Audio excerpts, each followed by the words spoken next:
ఇవాళ వచ్చేసి ఆలూ ఫ్రై చూపిస్తానండి. దానికి కావాల్సిన ఇంగ్రీడియంట్స్ ఆలు పావు కిలో తీసుకున్నాను, ఇలా చాప్ చేసుకున్నానండి. ఇప్పుడు ఆయిల్ పెట్టుకున్నాను. ఆయిల్లో ఇవి డీప్ ఫ్రై చేసుకోవాలి. ఆలుని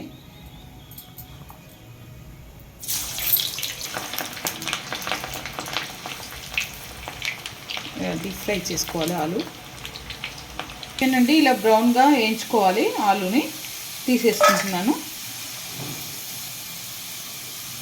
వేయించుకోవాలండి అన్నీ. ఇప్పుడు కరివేపాకు కూడా వేయించుకోవాలి. వెల్లుల్లి కూడా ఒక 7-8 వెల్లుల్లి ఇలా వేయించుకోవాలి ఆయిల్లో వేసి.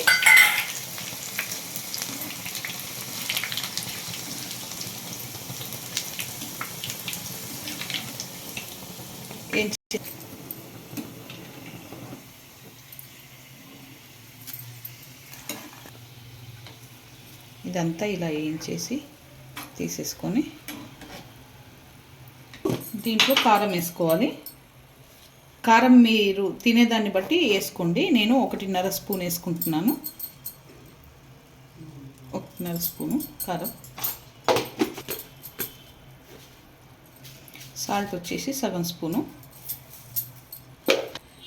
ధనియా పొడి సగం స్పూను. గరం మసాలా చిటికెడు. ఇవన్నీ ఇలా టాస్ చేసుకుంటూ కలుపుకోవాలి మొత్తం.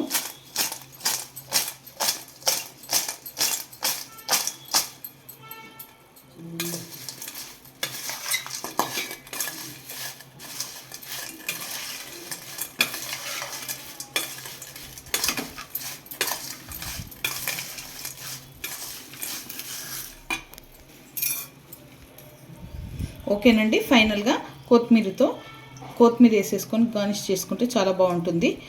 ఓకేనండి, ఈ వీడియో కనుక నచ్చితే లైక్ చేయండి, షేర్ చేయండి, కామెంట్ చేయండి, సబ్స్క్రైబ్ చేయండి. చాలా బాగుంటుంది. పప్పుచారు అంచుకు కానీ, సాంబార్కి కానీ, రసంకి కానీ ఇలా అంచుకు పెట్టుకొని తింటే చాలా బాగుంటుంది. ఇది మీరు కూడా ట్రై చేయండి.